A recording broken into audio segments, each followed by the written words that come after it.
మరి 17వ అధ్యాయం 1వ వచనం నుంచి మనం జాగ్రత్తగా ఒక్కొక్క విషయాన్ని మనం చదువుకుంటూ వెళ్దాం.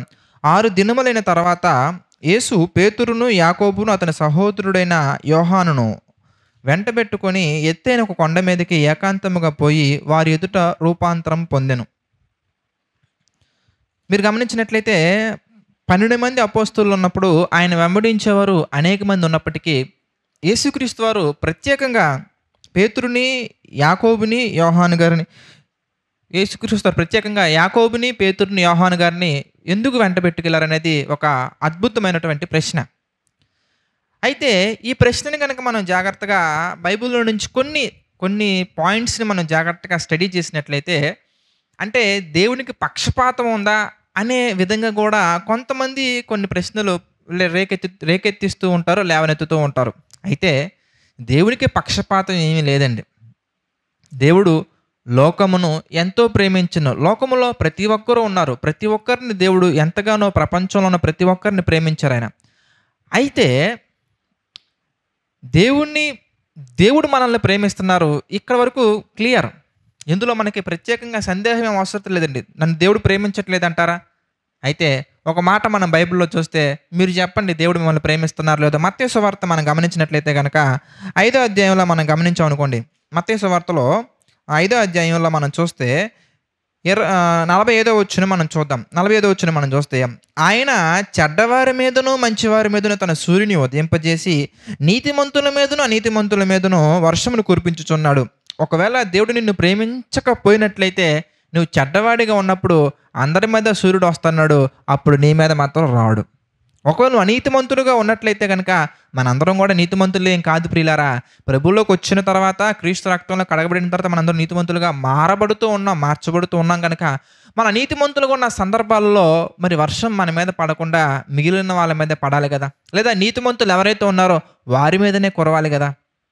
సూర్యుడి యొక్క వెలుగు అనేది ఎవరైతే దేవుని దృష్టికి మంచివారుగా ఉన్నారో వాళ్ళ మీదే రావాలి కదా. మరి అందరి మీద ఎందుకు వస్తుందయ్యా అంటే, దేవుడు ప్రతి ఒక్కరిని ఏ తారతమ్యం లేకుండా, ఏ విభేదాలు లేకుండా, కుల, మత, ప్రాంతీయ తత్వం లేదంటే రేసిజం లాంటి ఏ ఫీలింగ్స్ ఎలాంటివి కూడా ఆయన పెట్టుకోకుండా ప్రతి ఒక్కరిని చాలా గొప్పగా, చాలా అమితంగా ప్రేమిస్తున్నారు, ప్రేమిస్తున్నారు, ప్రేమిస్తూనే ఉంటారు. మరి అక్కడ యేసుక్రీస్తు వారి దగ్గర ఉన్నటువంటి అందరిని తీసుకెళ్ళొచ్చు కదా, ముగ్గురిని ఎందుకు తీసుకెళ్లారు అనే ప్రశ్న మనం జాగ్రత్తగా ఆలోచించినట్లయితే, దీనిలో నుంచి మనం అనేకమైనటువంటి ఆత్మ సంబంధమైన విషయాలు లోతుగా మనం ధ్యానించవచ్చు. అదేంటి అని మనం జాగ్రత్తగా కొన్ని సందర్భాలు మన బైబిల్లో నుంచి చూసినట్లయితే, ఫస్ట్ ఆఫ్ ఆల్ ఒక పాయింట్ నేను క్లియర్గా చేద్దాం అనుకుంటున్నాను. అదేంటంటే, దేవుడు మనందరినీ చాలా గొప్పగా, ఎంతో అమితంగా ప్రేమిస్తున్నారు, అందులో సందేహం ఏం లేదు. అయితే మన సైడ్ నుంచి మనం ఆలోచించినట్లయితే కనుక, మనలో ఎంతమంది ఆయనకి ఇష్టంగా ఉంటున్నారనేది ప్రశ్న. చాలా చక్కగా ఆలోచించాలి మీరు. ఆయన అందరినీ ప్రేమిస్తున్నారు, అందరి పట్ల తన ప్రేమను వ్యక్తపరుస్తున్నారు, అందరి మీద సూర్యుని ఉదయింపజేస్తున్నారు, అందరి మీద వర్షాన్ని కురిపిస్తున్నారు, అందరి పట్ల ఆయన యొక్క సీజన్స్, ఋతువులు, ఫ్రూట్స్, ఎయిర్ ఇవన్నీ కూడా దేవుడు సమానంగా పంచిపెట్టారు ప్రతి ఒక్కరికి. నువ్వు తీసుకున్నంత, నువ్వు అనుభవించినంత, నువ్వు ఆస్వాదించినంత, నువ్వు తిన్నంత, దేవుడు ఎక్కడ రిస్ట్రిక్షన్స్ పెట్టలేదు, లిమిటేషన్స్ మనకేం పెట్టలేదండి. We can do anything. అయితే మరి వారి ముగ్గురునే, పేతురుని, యోహానుని, యాకోబు గారిని, వీళ్ళనే ఎందుకు తీసుకెళ్లారు అని మనం ఆలోచించినట్లయితే, మార్కు సువార్తలో ఒక సందర్భం అనేది మనందరినీ ఆశ్చర్యపరుస్తుంది ప్రియులారా. అది చూద్దాం. మార్కు సువార్త మనం చూస్తే 3వ అధ్యాయంలో 13వ వచనం చూద్దాం. మార్కు సువార్త 3వ అధ్యాయం 13వ వచనం మనం చూస్తే, ఆయన కొండ ఎక్కి తనకు ఇష్టమైన వారిని పిలువగా వారు ఆయన యొద్దకు వచ్చిరి. గమనించినట్లయితే యేసుక్రీస్తు వారు ఆయనకి ఇష్టంగా ఉన్నటువంటి వారిని పిలుస్తున్నారు, ప్రేమించడం అందరిని ప్రేమిస్తున్నారు. అందరూ యేసుక్రీస్తు వారి ప్రేమని లేదా దేవుని యొక్క ప్రేమని ప్రతి ఒక్కరు పొందుకుంటున్నారు. కానీ అందరిలో కొంతమంది మాత్రమే ఏం చేస్తున్నారంటే, తనకిష్టమైన వారుగా ఉంటున్నారు. అంటే దేవునికి ఇష్టమైన వారుగా బ్రతికేవారు కొంతమందే ఉన్నారండి. ఏమండి, దేవునికి ఇష్టమైన వారుగా బ్రతుకుతున్నప్పుడు వారిని కూడా అందరితో పాటు సమానంగా చేయటం ఏమాత్రం న్యాయం అంటారు? మీరు ఆలోచించండి. దేవునికి ఇష్టమైన వారిని ఒకేలా చూసి ఇష్టం కాని వారిని ఒకేలా చూస్తున్నారంటే నో, అలాంటిది ఏం లేదు. కానీ ఇష్టమైన వారికి ఆయన ఇచ్చే బహుమతులు అనేవి ప్రత్యేకమైనవి. ఇష్టమైన వారికి దేవుడిచ్చే సర్ప్రైజెస్ అనేవి వి కెనాట్ ఇమాజిన్. మీరు చూస్తే అంతమంది ఉన్నారు కదా, అంతమందిలో కూడా ఆయనకి ఇష్టమైన వారిని కొండ మీదకి తీసుకెళ్ళి ఆయన ఏం చేస్తున్నారు మీరు చూస్తే మార్కు సువార్త 3వ అధ్యాయం మనం చూస్తే 13వ వచనం మనం చూద్దామండి. ఆయన కొండ ఎక్కి తనకిష్టమైన వారిని పిలవగా వారు ఆయన వద్దకు వచ్చిరి. అప్పుడు మీరు చూస్తానండి, వారు తనతో కూడా ఉండునట్లును. సచ్ ఎ గ్రేట్ థింగ్ అండి. వారు యేసుక్రీస్తు వారితో కూడా ఉండునట్లును. ఒకనొక సందర్భంలో మనం చదివాం మత్తయి సువార్త 8వ అధ్యాయంలో, అయ్యా నువ్వు ఎక్కడికి వెళ్ళినా నేను వస్తాను ప్రభువా. లేదు బ్రదర్, లేదులేండి, కొండ మనకి అలాంటివి ఏం కుదరలు, వెళ్ళిపోండి. శిష్యుడు వెళ్ళిపోతా అన్నాడు, వద్దు ఉండు అన్నాడు. అంటే తనకిష్టమైన వారికి దేవుడిచ్చే గొప్ప బహుమతులు, ఆశీర్వాదాలు, దీవెనలు అనేవి చాలా ఉన్నతంగా ఉంటాయండి. ఇక్కడ కూడా మీరు చూసినట్లయితే వారు తనతో కూడా ఉండునట్లును దెయ్యములను వెళ్ళగొట్టు అధికారము గలవారై సువార్త ప్రకటించుటకును వారిని పంపవలెనని ఆయన 12 మందిని నియమించెను. అంతమందిలో దేవునికి ఇష్టంగా ఉన్నది ఎంతమంది అయ్యా అంటే 12 మంది. వాళ్ళకి దేవుడిచ్చే గొప్ప గిఫ్ట్ ఏంటంటే, వాళ్ళకి దేవుడిచ్చే గొప్ప బహుమానం ఏంటంటే, అప్పటి కాలంలో అక్కడ జరిగిన పరిస్థితులను బట్టి దేవుడు వారికి ఇచ్చిన గొప్ప వరం, లేదంటే గొప్ప అద్భుతమైనటువంటి గిఫ్ట్, బహుమానం ఏంటంటే దెయ్యములను వెళ్ళగొట్టుటకును స్వస్థతలు చేయటానికి, ఆయనతో ఉండటానికి అవకాశాన్ని ఇచ్చారు. ఆయనతో ఉండటానికి, దెయ్యాలను వెళ్ళగొట్టడానికి, అద్భుతాలు చేయటానికి, స్వస్థతలు చేయటానికి దేవుడు వారికి అవకాశాన్ని ఇచ్చాడు. ఒక ఛాన్స్ అనుగ్రహించారు ఆయన.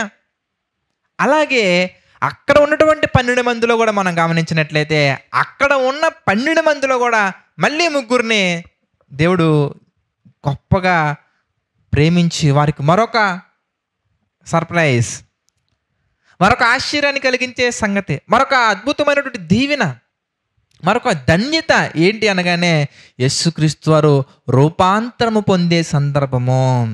యేసుక్రీస్తు వారు మోషేతోటి ఏలీయాతోటి మాట్లాడే సందర్భం. యేసుక్రీస్తు వారు మోషేతో ఏలీయాతో మాట్లాడుతున్నప్పుడు పరలోకములో ఉన్న దేవుడు కూడా వారితో మాట్లాడిన సందర్భం, దేవుడు వారితో మరొకసారి సాక్ష్యం ఇచ్చిన సందర్భం.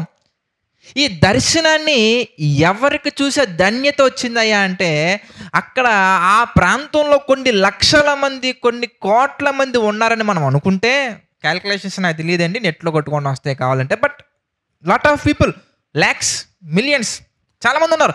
కానీ వాళ్ళందరిలో కూడా ఆయనకి ఇష్టమైనటువంటి వారు 12 మంది అని మనం అనుకుంటే, ఆ 12 మందిలో కూడా ఆయన ఏం చేశారంటే ప్రత్యేకించి 3 సెలెక్ట్ చేసుకొని ఆ 3 ఏం చేశారయ్యా అంటే అదిగో కొండ మీదకి తీసుకెళ్తున్నారు. దేనికి అనగానే ఒక అద్భుతమైన దర్శనాన్ని చూసే గొప్ప ధన్యత. ఆ దర్శనంలో ఏముండబోతుంది అనగానే మోషే గారు, ఏలియా గారు వచ్చి యేసుక్రీస్తు వారితో మాట్లాడడం, తర్వాత జరగబోయే నిర్గమముల గురించి చర్చించటం, ఇలా మాట్లాడుకుంటున్నప్పుడు పరలోకములో ఉన్న దేవుడు ఇదిగో ఈయనే నా ప్రియ కుమారుడిని సాక్ష్యం ఇచ్చే ఈ అద్భుతమైనటువంటి దృశ్యాన్ని, అద్భుతమైన దర్శనాన్ని ఎవరికి చూసే ధన్యత దక్కిందయ్యా అంటే పేతురు, యోహాను, యాకోబు. ఎప్పుడైనా ఒక విషయం గుర్తుంచుకోండి ప్రియులారా, ఆత్మీయంగా కనుక మనం ఉంటే కష్టాలనేవి కోకొల్లలుగా ఉంటాయి.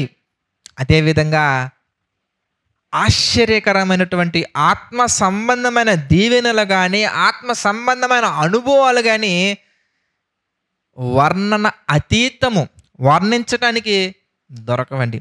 అవి అద్భుతంగా అనుభవించినటువంటి వాళ్ళకి మాత్రమే తెలుస్తాయండి. ఆత్మ సంబంధమైనటువంటి ప్రతి విషయాన్ని కూడా అనుభవించినటువంటి వాళ్ళకే అర్థమవుతుంది. అందుకే ఆయన అంటారు, ఇదిగో ఆత్మ సంబంధంగా పుట్టడం అంటే ఏంటి అనగానే అప్పుడు యేసుక్రీస్తు చెప్పిన సమాధానం యోహాను సువార్త 3వ అధ్యాయంలో, గాలి ఎటు వీచునో నీకు తెలీదు, ఎటు పోవునో నీకు తెలీదు, కానీ దాని శబ్దము విందువే కానీ you can feel it but you cannot explain it. You can sense it, నువ్వు దాన్ని సెన్స్గా ఫీల్ అవ్వగలవు, కానీ అది నువ్వు ఎక్స్ప్లెయిన్ చేయలేం. స్వీట్ తీయగా ఉంది బ్రదర్, ఏది చెప్పండి బ్రదర్ అంత తీయగా ఉంది. కేజీ స్వీట్ ఇమ్మంటే ఇవ్వగలం కానీ కేజీ స్వీట్ ఎంత తీయగా ఉందంటే ఏం చెప్తామండి? We cannot explain it. ఆత్మ సంబంధమైనటువంటి ప్రతి అనుభవం అనేది నిజంగా వర్ణించలేమండి. పరిశుద్ధాత్మతో నిండుకొని కనుక మన జీవితాన్ని మనం కట్టుకుంటూ ముందుకు తీసుకెళ్తూ ఉంటే ఆ అనుభూతే వేరు ప్రియులారా. కొన్ని సందర్భాలలో మనం ఎప్పుడైతే దేవునికి క్లోజ్గా ఉంటామో, ఎప్పుడైతే దేవునికి దగ్గరగా ఉంటామో, ఎప్పుడైతే దేవునికి చాలా చాలా చాలా చాలా అంటుకట్టబడి మనం ఉంటామో, ఆ ఉండే పరిస్థితుల్లో దేవుడు మనకిచ్చే అద్భుతమైనటువంటి అనుభవాలు, లోతైన అనుభవాలు అనేవి వర్ణించలేం ప్రియులారా. అది నాకు తెలిసినంత వరకు ప్రతి ఒక్కరికి ఉండొచ్చు, కానీ మరి నేను నా యొక్క అనుభవాన్ని బట్టి, ఇది నా యొక్క అనుభవాన్ని బట్టి చెప్తున్న ఒక స్టేట్మెంట్ ఏంటంటే, అది దేవునితో నడుస్తూ, దేవునితో అంటుకట్టపడుతూ, సంఘం అంటే భారం కలిగి, సంఘం పట్ల చింత కలిగి, లోక సంబంధమైన వాటి మీద చింత కాదండి, సంఘం అంటే భారం కలిగి, సంఘంలో ఉన్న ప్రతి ఒక్కరి మీద చింత భారం కలిగి ప్రార్థిస్తూ, సంఘానికి సంబంధించినటువంటి కార్యక్రమాలలో పార్టిసిపేట్ చేస్తూ వెళ్ళే ప్రతి సేవకునికి, ప్రతి విశ్వాసికి ఈ ఆత్మ సంబంధమైన అనుభవాలు వారి జీవితాల్లో ఏవో కొన్ని ఉండే ఉంటాయండి. అవి దెయ్యాలను నిలగొట్టడమేనా అని కాదండి, అది ఆ కాలంలో వాళ్ళకి కావాల్సిన అవసరం ఉంది కాబట్టి ఆయన ఇవ్వటం జరిగింది. స్వస్థతలు ఎందుకు చేశారనే సందర్భం గురించి నేను చాలా చక్కగా 8వ అధ్యాయం, 9వ అధ్యాయం, 10వ అధ్యాయం వివరించా. స్వస్థతలు ఎందుకు చేయవలసి వచ్చింది వీటి గురించి. ఈ కాలంలో మనం ఆలోచించినట్లయితే చాలా లోతైన విషయాలు మనం తెలుసుకుంటాం, లోతైన విషయం మనం గ్రహిస్తుంది. బైబిల్ చదివేటప్పుడు అవ్వచ్చు, వాక్యాన్ని బోధించేటప్పుడు అవ్వచ్చు, ప్రార్థన చేసేటప్పుడు అవ్వచ్చు, లేదా మన జీవితంలో కష్టాల్లో మనం ఉన్నప్పుడు ఎదుర్కొనే కష్టాల్లో మనం ఉన్నప్పుడు చూసే అద్భుతమైనటువంటి సమాధానాలు కావచ్చు, అది ఏ విధముగా అయినా కానీ ఎప్పుడైతే మనం దేవునికి బాగా అంటుకట్టబడి ఉంటామో బలమైనటువంటి ఆహారం తినగలిగిన వారుగా మనం మారతాము. అనగా వాక్యములో ఉన్న లోతైన విషయాలను మనం గ్రహించడానికి దేవుడు గొప్ప మనస్సును, ఓపెన్ మైండ్, నారో మైండ్ కాకుండా బ్రాడ్ మైండ్ దేవుడు మనకి ఇస్తారు. ప్రతి సందర్భాన్ని అలాగే చూసి చెప్పగలం. కొంతమంది సేవకులు మాట్లాడుతున్నప్పుడు చెప్పేస్తారండి, what is in his mind, what is in her mind. తన మైండ్లో ఏం రన్ అవుతుందో గెస్ చేయగలరు, ఎగ్జాక్ట్గా గెస్ చేయగలరు. ప్రతి సందర్భంలో చేస్తారండి, ప్రతి సందర్భంలో చేయలేరండి. కానీ కొన్ని సందర్భాలలో, మరి ముఖ్యంగా క్రిటికల్ సందర్భాలలో మాత్రం దే కెన్ గెస్ ఇట్. అవన్నీ కూడా అనుభవాలు, వాటిని వర్ణించలేం. ఇక్కడ మనం గమనించినట్లయితే వీళ్ళ ముగ్గురికి కూడా దేవుడిచ్చిన స్పెషల్ గిఫ్ట్ అండి. కొన్ని సందర్భాల్లో మన బైబిల్ నుంచి మనం చూసినట్లయితే పేతురు గారు రాసిన మొదటి పత్రిక మనం చూద్దాం. పేతురు గారు రాసిన మొదటి పత్రిక మనం చూస్తానండి. 3వ అధ్యాయంలో 12వ వచనం మనం చూద్దాం. పేతురు గారు రాసిన మొదటి పత్రిక 3వ అధ్యాయం 12వ వచనం మనం చూస్తే, ప్రభువు కన్నులు, చూడండి దేవుని యొక్క కన్నులు, ప్రభువు కన్నులు నీతిమంతుల మీదను, ఆయన చెవులు వారి ప్రార్థనల వైపును ఉన్నవి కానీ ప్రభువు ముఖము కీడు చేయు వారికి విరోధముగా ఉన్నది. చూసారా, ప్రభు కన్నులు నీతిమంతుల మీదను, ఆయన చెవులు వారి ప్రార్థనల వైపును ఉన్నవి కానీ ప్రభు ముఖము కీడు చేయు వారికి విరోధముగా ఉన్నది. అంటే ప్రియులారా, ఎప్పుడైతే నీతిమంతులుగా మనం బ్రతుకుచు మనం ఉంటే మన ప్రార్థన వినటానికి ఆయన చెవులు ఉన్నాయంట. మీరు ఇంకో మాట మీరు చూస్తే మలాకి గ్రంథంలో 3వ అధ్యాయంలో 16వ వచనం మనం చూద్దాం. మలాకి గ్రంథంలో 3వ అధ్యాయం 16వ వచనం మనం చూస్తే, అప్పుడు యెహోవా యందు భయభక్తులు గలవారు ఒకరితో ఒకరు మాట్లాడుకొనుచుండగా ఆయన చెవియొగ్గి దేవుడండి, చెవియొగ్గి, పరలోకములో ఉన్నటువంటి దేవుడు, ఆకాశమైన సింహాసనము, భూమి తన పాదపీఠముగా కలిగినటువంటి మహోన్నతుడు, కోటాను కోట్ల దేవదూతల చేత పరిశుద్ధుడు పరిశుద్ధుడు పరిశుద్ధుడు పరిశుద్ధుడని ప్రతిగానాలతో కొనియాడబడుతున్నటువంటి దేవుడు, ఆయన యందు భయభక్తులు గలవారు ఒకరితో ఒకరు మాట్లాడుకుంటుంటే ఆయన ఏం చేస్తున్నారు తెలుసా? చెవి యొగ్గి. సచ్ ఎ గ్రేట్ లవ్ అండి, ఎవర్ లాస్టింగ్ లవ్. అంటే మనం మాట్లాడుకునేది కూడా చాలా ప్రేమతోటి, మనం ప్రార్థిస్తున్నా కూడా చాలా శ్రద్ధతోటి, మనం ఎక్కడికి వెళ్ళినా కానీ ఆయన కన్నులు అలా ఉంటున్నాయండి. అందుకే మీరు గమనిస్తే కీర్తనకారుడు కూడా మాట్లాడతారండి, ఏమనంటే ఆయన యందు భయభక్తులు గలవారి చుట్టూ ఆయన దూతలు కావలి ఉండును, ఆయన దూతలు ఆవరించి ఉండును. ఎందుకంటే ఆయనకి ఇష్టమైన పిల్లలకి ఏ ప్రాబ్లం రాకుండా చూసుకుంటారు. ఆయనకి ఇష్టమైన పిల్లలకి ప్రతి సందర్భంలో ఏది కావాలో పర్ఫెక్ట్ టైమింగ్లో ఆయన స్పందిస్తూ ఉంటారు. కనుక ప్రియులారా, దేవునికి ఇష్టమైన వారలముగా మనం బ్రతకగలిగినట్లయితే కనుక, దేవుని చిత్త ప్రకారంగా మనం ఉన్నట్లయితే కనుక, ఈరోజు మన జీవితంలో కూడా ఎన్నో లోతైన మర్మాలు మనం గమనించవచ్చు, ఎన్నో లోతైన విషయాలు మనం తెలుసుకోవచ్చు, ఆత్మ సంబంధమైనటువంటి ఎన్నో గొప్ప దీవెనలు మనం పొందుకోవచ్చు. కారు పొందుకుంటే ఏమవుతుందండి, మహా అయితే ఒక ప్రాంతం నుంచి ఇంకో ప్రాంతానికి, మహా అయితే ఒక స్టేట్ నుంచి ఇంకో స్టేట్కి ట్రావెల్ చేయగలవు. బట్ ఒకవేళ మనం ఆత్మ సంబంధమైన దీవెనలు మనం పొందుకున్నామంటే అది నీకు మాత్రమే అద్భుతంగా కనబడతా ఉంటాయి. ప్రజలకు కొన్ని సందర్భాల్లో కనిపించవచ్చు, కనిపించకపోవచ్చు. కనుక మనలో ప్రతి ఒక్కరు కూడా ఏం చేయడం కొరకు ప్రయత్నించాలంటే దేవునికి ఇష్టంగా ఉండడం కొరకు ప్రయాసపడదాం. దేవునికి ఇష్టంగా ఉండడం కోసం మనం ప్రయాసపడదాం. ఎందుకంటే అప్పుడు మనం అనేకమైనటువంటి విషయాలు ప్రభువుని గురించి మనం గ్రహించగలం. కనుక కంటిన్యూషన్ మనం వెళ్ళినట్లయితే మరి బ్రదర్స్ అండ్ సిస్టర్స్, మత్తయి సువార్త 17వ అధ్యాయం మనం గమనించినట్లయితే కనుక 8వ వచనం మీరు చదవండి. అక్కడ మోషే గారు, ఏలియా గారు రావటం జరుగుతుంది. మోషే గారు, ఏలియా గారు వచ్చి చక్కగా జరగబోయే నిర్గమముల గురించి మాట్లాడుకున్న తర్వాత వీరు దర్శనంలో చక్కగా శిష్యులు ఈ మాట విని బోర్ల పడి మిక్కిలి భయపడగా వారు భయపడతారు. తర్వాత యేసుక్రీస్తు ధైర్యం చెప్తారు. తర్వాత యేసుక్రీస్తు శిష్యులు కలిసి కిందికి రావడం అనేది జరుగుతూ ఉంటుంది. ఇందులో మీకు ఏదైనా సందేహాలు ఉంటే కనుక సాటర్డే మీరు అడిగినట్లయితే తప్పకుండా నేను ఎక్స్ప్లెయిన్ చేస్తాను. మరి 9వ వచనం మనం గమనించినట్లయితే 9వ వచనం నుంచి 15వ వచనం వరకు, 14వ వచనం వరకు మరొక సందర్భం, క్షమించండి 13వ వచనం వరకు మరొక సందర్భం మనం గమనించవచ్చు. 8వ వచనం వరకు ఒక సందర్భం మీకు అర్థమైంది అనుకున్నాను. ఇక 13వ వచనం నుంచి మనం నేర్చుకోవాల్సినటువంటి, ధ్యానించాల్సినటువంటి విషయాలు ఏంటంటే, యేసుక్రీస్తు మాట్లాడుతూ అంటారు. ఆయన ఏమంటారంటే 10వ వచనం మనం చూద్దాం. 10వ వచనం మనం చూస్తే, అప్పుడు ఆయన శిష్యులు, ఇలాగైతే ఏలియా ముందుగా రావాలని శాస్త్రులు ఎందుకు చెప్పుచున్నారని ఆయన అడిగిరి. అందుకు ఆయన, ఏలియా వచ్చి సమస్తమును చక్కబెట్టునన్న మాట నిజమే, అయినను ఏలియా ఇదివరకే వచ్చెను, వారు అతనిని ఎరుగక తమకిష్టం వచ్చినట్టు అతని ఎడల చేసిరి. మనుష్య కుమారుడు కూడా అలాగే వారి చేత శ్రమలు పొందుచున్నాడని మీతో చెప్పుచున్నాను నేను. అయితే 13వ వచనం మనం చూస్తే, అప్పుడైనా బాప్తిస్మం ఇచ్చి యోహానును గురించి తమతో చెప్పినని శిష్యులు గ్రహించిరి. కనుక ఈ బాప్తిస్మం ఇచ్చి యోహాను గారికి పాత నిబంధన గ్రంథంలో ఉన్నటువంటి ఎప్పుడో మరణించినటువంటి ఏలియా గారికి కనెక్షన్స్ ఏంటి అని మనం గమనించినట్లయితే కనుక, మలాకీ గ్రంథంలో ఒక మాట మనం చూస్తే ఒక స్పష్టత వస్తుంది. మలాకీ గ్రంథం మనం చూస్తే యేసుక్రీస్తు వారి రాకడ గురించి మాట్లాడుతూ ఆయన ఒక సందర్భాన్ని చెప్తారు. మలాకీ గ్రంథము 4వ అధ్యాయము 5వ వచనం మనం చూస్తే, యెహోవా నియమించిన భయంకరమైన ఆ మహాదినము రాకమునుపు నేను ప్రవక్తయగు ఏలియాని మీ వద్దకు పంపుదును. చూసారా, నేను ప్రవక్తయగు ఏలియాని మీ వద్దకు పంపుదును. ప్రవచనం అండి. ఏంటి ఆ ప్రవచనం? ఇంతకీ భయంకరమైనటువంటి ఆ మహాదినము రాకమునుపు, అనగా యేసుక్రీస్తు రాకడ కంటే ముందు ఏం జరుగుద్దంటే, ప్రవక్తయగు ఏలియాని మీ వద్దకు పంపుదును. 6వ వచనం మనం చూస్తే, నేను వచ్చి దేశమును శపించకుండునట్లు అతడు తండ్రుల హృదయమును పిల్లల హృదయములను తండ్రుల తట్టును తిప్పును. ఒక ప్రవచనం అనేది ఇక్కడ మనకు కనబడుతుంది. ఏంటి ఆ ప్రవచనం అంటే, ఏలియా గారు వస్తారు. ఏలియా గారు వచ్చి ఏం చేస్తారంటే, ఇదిగో పిల్లల హృదయాన్ని తండ్రుల తట్టుకు, తండ్రుల హృదయాన్ని పిల్లల తట్టుకు తిప్పుతారని కనబడుతుంది మనకి. ఏంటి ఇది అనగానే క్లియర్గా మనకి లూకాసు వార్త మనం చూస్తే 1వ అధ్యాయం మనం గమనించినట్లయితే, లూకాసు వార్త 1వ అధ్యాయము 13వ వచనం నుంచి మనం చూద్దాం. అప్పుడు ఆ దూత అతనితో, జకరియా భయపడకము, నీ ప్రార్థన వినబడినది, నీ భార్య అయిన ఎలిజబెత్ నీకు కుమారుని కనును, అతనికి యోహానును పేరు పెట్టుదువు.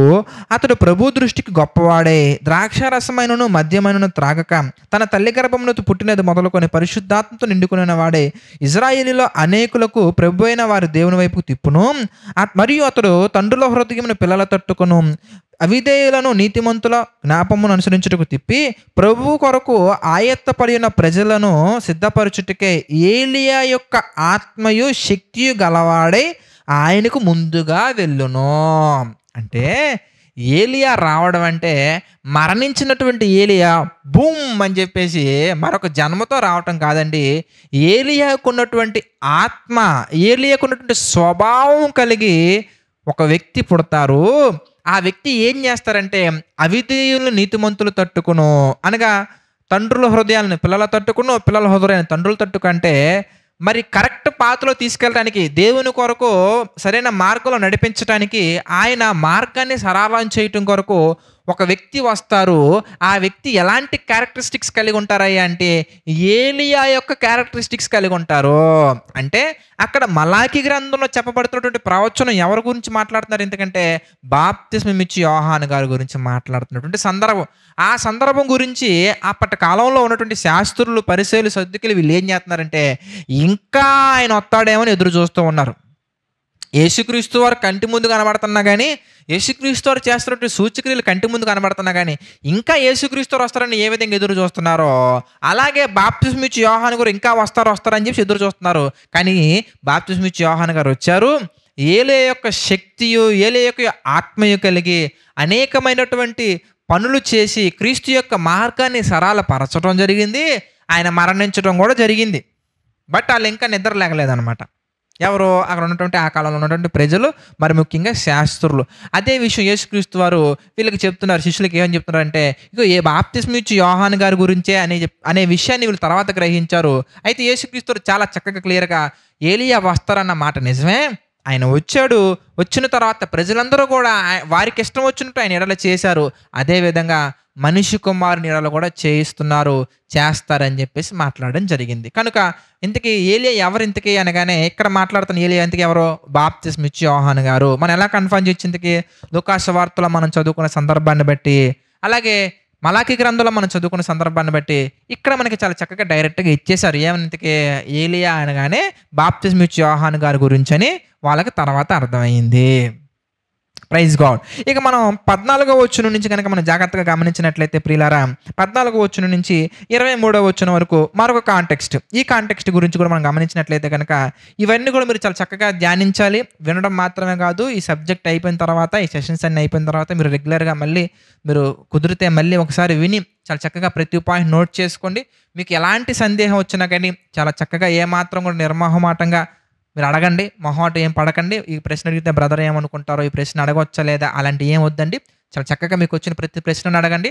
సాటర్డే ఈవినింగ్ జరుగుతున్నటువంటి సెషన్లో నేను తప్పకుండా మీకు ప్రతి ప్రశ్నకి సమాధానాన్ని ఎక్స్ప్లెయిన్ చేస్తాను. ఇక 14వ వచనం నుంచి 23వ వచనం వరకు మనం గమనించినట్లయితే ఈ మధ్యలో ఒక చిన్న కన్వర్జేషన్ జరిగింది. అది మనకి మార్కు సువార్తలో మనకు కనబడుతుంది.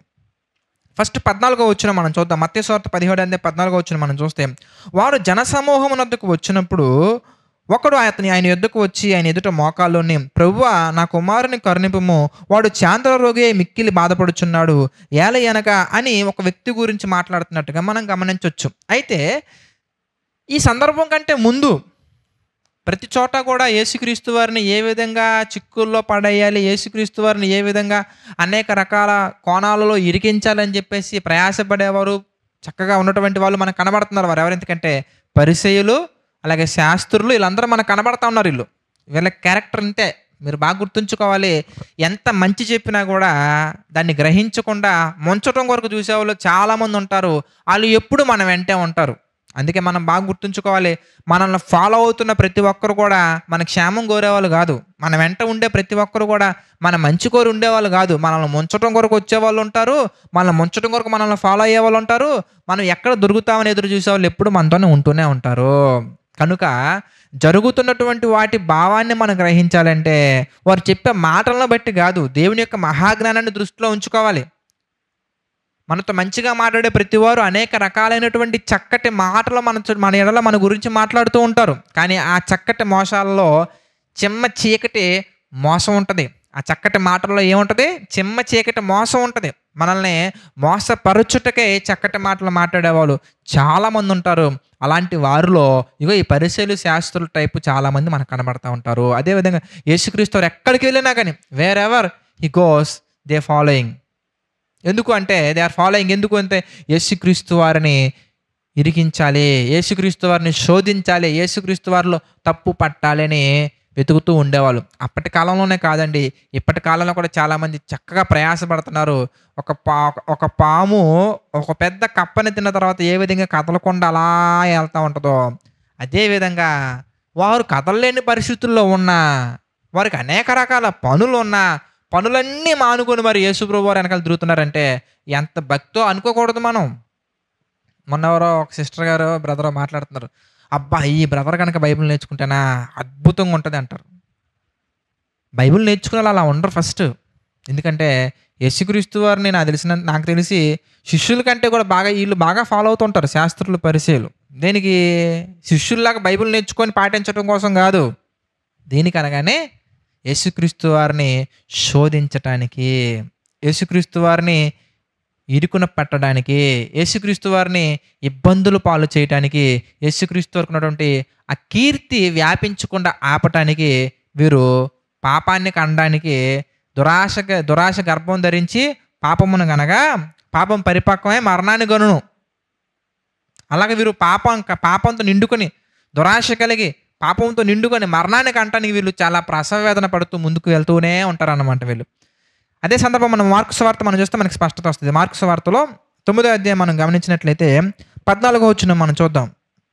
వారు శిష్యుల యొద్దకు వచ్చి వారి చుట్టూ బహుజనులు కూడి ఉండుటయు శాస్త్రులు వారితో తర్కించుటయు చూచిరి. చూసారా ఏం జరిగింది ఇంతకీ? శాస్త్రులు వారితో తర్కిస్తున్నారు. దేని గురించి?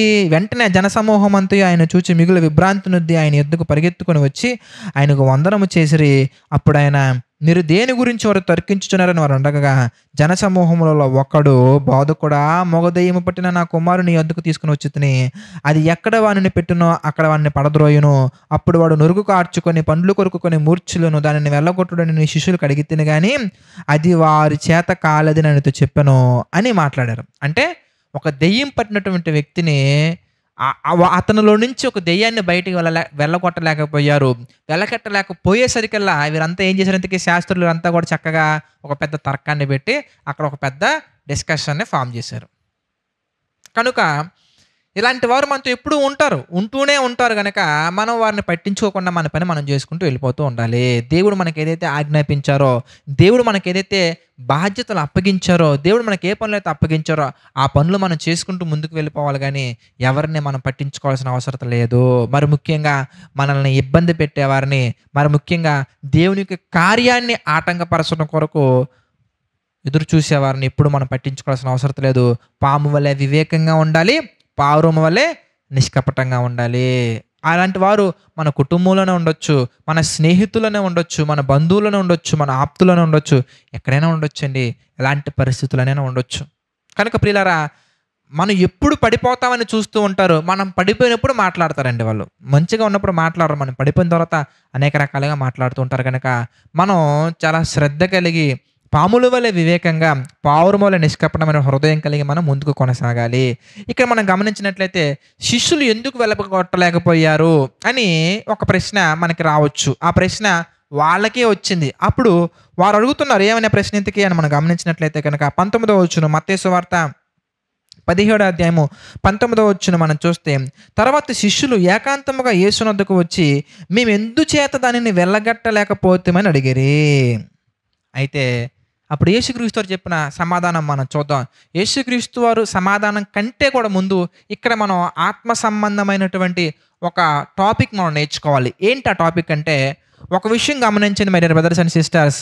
దేవుడు నిన్ను ప్రేమించి నీకంటూ కొన్ని బాధ్యతలు అప్పగిస్తారు. ఆ బాధ్యతలతో పాటుగా కొన్ని తలాంతులు కూడా దేవుడు నీకు ఇస్తారు. ఆ తలాంతులు ఉపయోగించి దేవుని యొక్క బాధ్యతను మనం నెరవేర్చాలి. దేవుడు మనకు అప్పగించినటువంటి బాధ్యత పట్ల మనం నమ్మకం కలిగి మనం జీవించగలగాలి. అంతేగాని కొన్ని సందర్భాల్లో మనం ఎలా అయిపోయే అవకాశాలు ఉన్నాయి అంటే, ఇక్కడ యేసుక్రీస్తు వారు శిష్యులకి అధికారం ఇవ్వలేదా? ఏమంటే దెయ్యాలను వెళ్ళగొట్టడానికి కానీ, రోగులను స్వస్థపరచడానికి కానీ, అద్భుతాలు చేయటానికి కానీ, మహత్కార్యాలు చేయటానికి కానీ యేసుక్రీస్తు వారు శిష్యులకి అధికారం ఇవ్వలేదా? అవకాశం ఇవ్వలేదా? ఆ గొప్ప బహుమానాన్ని ఇవ్వలేదా అంటే ఇచ్చారు. మనం క్లియర్గా మత్తయి సువార్త 10వ అధ్యాయం మనం గమనించినట్లయితే మనకు కనబడుతుంది. చూడండి, మత్తయి సువార్త 10వ అధ్యాయంలో 5వ వచనం మనం చూస్తే, యేసు ఆ 12 మందిని పంపుచు వారిని చూచి వారికి ఆజ్ఞాపించినది ఏమనగా అని మాట్లాడుతూ 8వ వచనం మనం చూస్తే, రోగులను స్వస్థపరచుడి, చనిపోయిన వారిని లేపుడి. చనిపోయిన వారిని కూడా లేపే గొప్ప అధికారాన్ని ఇచ్చారండి. లేపుడి, కుష్ఠరోగులను శుద్ధులనుగా చేయుడి, దెయ్యములను వెళ్ళగొట్టుడి, ఉచితముగా పొందుతారు కనుక ఉచితముగా ఇయ్యుడి. కనుక యేసుక్రీస్తు వాళ్ళకి అన్ని అవకాశాలు ఇచ్చినప్పుడు అంత గొప్ప అధికారాన్ని ఇచ్చినప్పుడు మరి ఎందుకు వెళ్ళగొట్టలేకపోయారంటే వెళ్ళగొట్టారు. వెళ్ళగొట్టారు. వెళ్ళగొట్టిన సందర్భాలు కూడా మనం గమనించినట్లయితే గనక వీళ్ళకి మాత్రమే కాకుండా ఇంకొంతమందికి కలిపి యేసుక్రీస్తు వారు మరి అవకాశం ఇచ్చినట్టుగా, అధికారం ఇచ్చినట్టుగా మనం గమనించొచ్చు. లూకాసు వార్త మనం చూస్తే 10వ అధ్యాయం మనం చూద్దామండి. లూకాసు వార్తలో 10వ అధ్యాయం మనం చూస్తే 17వ వచనం మనం చూద్దాం. లూకాసు వార్త 10వ అధ్యాయం 17వ వచనం మనం చూస్తే ఆ 70 మంది శిష్యులు సంతోషంతో తిరిగి వచ్చి 70 మంది శిష్యులు సంతోషంతో తిరిగి వచ్చి, ప్రభువా, దెయ్యములు కూడా నీ నామం వల్ల మాకు లోబడుచున్నామని చెప్పగా, అంటే దాని అర్థం ఏంటి? యేసుక్రీస్తు వారి యొక్క నామములో దెయ్యాలు వీళ్ళకి లోబడుతున్నాయి, కానీ యేసుక్రీస్తు వారి నామమే కనుక అక్కడ లేకపోతే దెయ్యాలు వీళ్ళకి లోబడతాయా? లోబడవు. అంటే దేవుడు మనకిచ్చినటువంటి ఆ టాలెంట్ కానీ, ఆ స్కిల్ కానీ మనం ఆయన యొక్క నామానికి మహిమ కలిగే విధంగా మనం ఉపయోగించాలి. మనకు అప్పగించబడిన బాధ్యత కానీ, పని కానీ ఆయన యొక్క నామానికి, ఆయనకు మహిమ కలిగే విధంగా మనం వినియోగించుకోవాలి, పూర్తి చేయగలగాలి. అంటే వీరు ప్రారంభంలో ఏం చేశారంటే దేవుని యొక్క నామమున, క్రీస్తు నామమున వీరు దెయ్యాలను వెళ్ళగొట్టారు. ఇక్కడికి వచ్చేసరికల్లా ఏమైందయ్యా అనగానే, ఒకప్పుడు దేవుని యొక్క చేతిలో, దేవుని యొక్క చిత్త ప్రకారంగా, దేవుని ద్వారా వరాలను పొందుకొని, దేవుని ద్వారా స్కిల్స్ని పొందుకొని, దేవుని ద్వారా టాలెంట్లు పొందుకొని గొప్పగా ఒక వెలిగినటువంటి వారు కూడా, గొప్పగా ఒక ప్రజ్వలించినటువంటి వారు కూడా, గొప్పగా ఎంతోమందికి తెలిసినటువంటి వారు కూడా కొన్ని సందర్భాలలో చిన్న చిన్న వాటి దగ్గర ఎందుకు పడిపోతారయ్యా అంటే అల్ప విశ్వాసం అనేది వారిలో రావటం వలననే. దెయ్యాలను వెళ్ళగొట్టినటువంటి వీరు, చనిపోయిన వారిని లేపగలిగిన శక్తి కలిగినటువంటి వీరు, రోగులను స్వస్థపరచగల శక్తి కలిగినటువంటి వీరు ఒక దెయ్యాన్ని బయటికి లాగలేకపోయారంటే, ఒక దెయ్యాన్ని వెళ్ళగొట్టలేకపోయారంటే కారణం ఏంటనగానే యేసుక్రీస్తు చెప్తున్నారండి. 20వ వచనం మనం చూస్తే, అందుకు ఆయన మీ అల్ప విశ్వాసము చేతనే, మత్తయి సువార్త 17:20 వచనం, మీ అల్ప విశ్వాసము చేతనే మీకు ఆవగింజంత విశ్వాసముండి నెడల ఈ కొండను చూచి ఇక్కడి నుండి అక్కడికి పొమ్మనగానే అది పోవును, మీకు అసాధ్యమైనది ఏది ఉండదని నిశ్చయముగా మీతో చెప్పుచున్నానని వారు తను. అంటే విశ్వాసముతో మనం ఉంటే విశ్వాన్నే జయించగలం. విశ్వాసం అనేది చాలా ఇంపార్టెంట్ ప్రియులారా. దేవుడు మనకిచ్చే ప్రతి తలాంతుని, దేవుడు మనకిచ్చే ప్రతి గిఫ్ట్ని మనం ప్రాపర్గా వినియోగించాలంటే అది మన స్కిల్స్ మీద డిపెండ్ అయి ఉండదు. బహుశా మేబీ వీరు అనుకుని ఉండొచ్చు మేము వెళ్ళగొడుతున్నామని అనుకుని ఉండొచ్చు. మాటలు మారిపోయాయి. మీరు చూడండి, నీ నామమున దెయ్యాలను వెళ్ళగొడుతున్నామని పలికినటువంటి వీరు ఇక్కడే ఉంటున్నారంటే మేము ఎందుకు వెళ్ళగొట్టలేకపోతున్నాం అంటే దాని అర్థం ఏంటి? ఎందుకంటే వీళ్ళని వీరు చూసుకోవడం అనేది ఎక్కువైపోయింది, విశ్వాసం అనేది తక్కువైపోయింది. కనుక యేసుక్రీస్తు స్పష్టంగా తెలియజేస్తున్నారు, అల్ప విశ్వాసము చేతనే. మీకు ఆవగింజంత విశ్వాసం ఉంటే ఎన్నో కార్యాలు మీరు చేస్తారు. కనుక మన జీవితంలో కూడా ఒకప్పుడు గొప్పగా వెలిగినటువంటి మనం, ఒకప్పుడు గొప్పగా దేవుని చేతిలో వాడబడినటువంటి మనం, ఒకప్పుడు గొప్పగా ఎన్నో కార్యాలు చేసినటువంటి మనం అల్ప విశ్వాసులుగా మారిపోయాం. అల్ప విశ్వాసులుగా మారితే ఏమవుతుంది? ఇంతకీ భయం, సందేహం, బెదురు, వణుకు ఇవన్నీ వచ్చేస్తాయండి. ఇవన్నీ వచ్చేస్తే కనుక మనలో ఏం ఉండకూడదు అంటే అల్ప విశ్వాసం ఉండకూడదు. ఏది ఎప్పుడు ఉండాలంటే విశ్వాసం మనలో ఎప్పుడు ఉండాలి. కనుక వీరు ఎందుకు వెళ్ళగొట్టలేకపోయారు అనగానే అల్ప విశ్వాసులుగా వీరు మారిపోయారు. కనుక my dear brothers and sisters, ఈ యొక్క లోతైన విషయాలు మనకి దేవుడు తెలియజేస్తున్నారు. ఇందులో నుంచి మనం గమనించాల్సిన విషయం ఏంటంటే, ఎప్పుడైతే ఈ చాప్టర్లో నుంచి మనం ముఖ్యంగా గమనించాల్సింది మరొక సందర్భం ఉంది, అది కూడా మనం చూసిన తర్వాత క్లోజ్ చేసుకుందాం. 24వ వచనం నుంచి 27వ వచనం వరకు మనం జాగ్రత్తగా గమనించినట్లయితే కనుక, మరి పేతురు గారి దగ్గరికి పన్ను వసూలు చేసేవారు వచ్చి ఒక ప్రశ్న అడుగుతారు. మరి మీ బోధకుడు పన్ను చెల్లిస్తారా అని ఒక ప్రశ్న అడిగినప్పుడు తప్పకుండా చెల్లించాలి అని యేసుక్రీస్తు వారు చాలా చక్కగా ఒక చక్కని ఉదాహరణ తీసుకొని వివరించడం జరిగింది. కనుక తప్పకుండా పన్ను చెల్లించాలి, గవర్నమెంట్కి సంబంధించిన ట్యాక్సెస్ విషయంలో మనం ప్రాపర్గా ఉండాలి, పర్ఫెక్ట్గా ఉండాలి అని మాట్లాడుతూ మరొక సందర్భంలో మనం చర్చిద్దాం. దేవునికి ఇవ్వాలి, కైసరుకి ఇవ్వాలని మరొక సందర్భంలో యేసుక్రీస్తు చాలా స్పష్టంగా ఎక్స్ప్లెయిన్ చేస్తారు. కనుక ప్రభుత్వం వారికి ఇవ్వాల్సినటువంటివి ప్రభుత్వం వారికి ఇవ్వాలి, ప్రభువుకి ఇవ్వాల్సినటువంటివి ప్రభువుకి ఇవ్వాలి. ప్రభు వారికి ఇచ్చేవి ప్రభు వారికి ఇవ్వకుండా ఆపడం అనేది పాపమే, ప్రభుత్వానికి ఇవ్వాల్సినటువంటివి ప్రభుత్వానికి ఇవ్వకుండా ఆపడం కూడా పాపమే. కనుక ప్రభుత్వానికి చెల్లించవలసినటువంటివి ప్రభుత్వానికి చెల్లించాలి, ప్రభువుకు చెల్లించాల్సినటువంటివి ప్రభువుకు చెల్లించాలి అనే సందర్భం అనేది చాలా చక్కగా మనకి ఇక్కడ 24వ వచనం నుంచి 27వ వచనం వరకు మనకి డీటెయిల్‌గా మనకు అర్థమవుతుంది. సో, వన్స్ అగైన్ ఈ యొక్క 17వ అధ్యాయంలో నుంచి మనం నేర్చుకోవాల్సిన విషయాలు జాగ్రత్తగా మనం మరొకసారి రీక్యాప్ చేసుకున్నట్లయితే గనక, బ్రదర్స్ అండ్ సిస్టర్స్ దయచేసి గమనించండి. దేవుడు మనల్నందరిని ప్రేమిస్తున్నారు.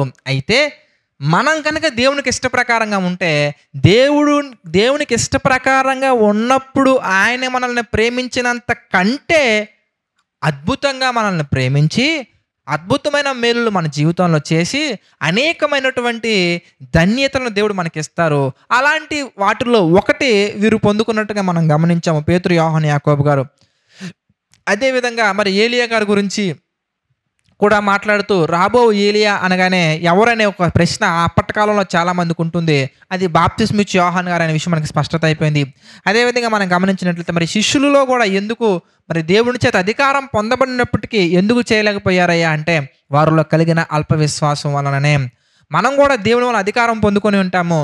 మనం కూడా దేవుని వల్ల నమ్మకాన్ని పొందుకొని ఉంటాము. మనం కూడా దేవుని వల్ల ఎన్నో స్కిల్స్, టాలెంట్స్ పొందుకొని ఉంటాము. కొన్ని సందర్భాలలో మనం ఎందుకు ఫెయిల్ అయిపోతున్నామంటే, ఆ సందర్భంలో మనం విశ్వాస విషయంలో ఫెయిల్యూర్స్‌గా మిగిలిపోయాం కనుక ఎప్పుడు మనం గుర్తుంచుకోవాల్సింది, ఎప్పుడైనా కానీ మనం ఒక పని విషయంలో ఫెయిల్ అవుతున్నామంటే, మొట్టమొదటిగా మనం క్రాస్ చెక్ చేసుకోవాల్సింది మనలో విశ్వాసం అనేది ఉందా లేదా అని పరీక్షించుకోవాలి. ఎలా పరీక్షించుకోవాలి అనే విషయాల గురించి నేను చాలా సందర్భాల్లో ఎక్స్‌ప్లెయిన్ చేస్తున్నాను. ఒకసారి యాకోబు పత్రికలో కూడా దీని గురించి నేను మాట్లాడా.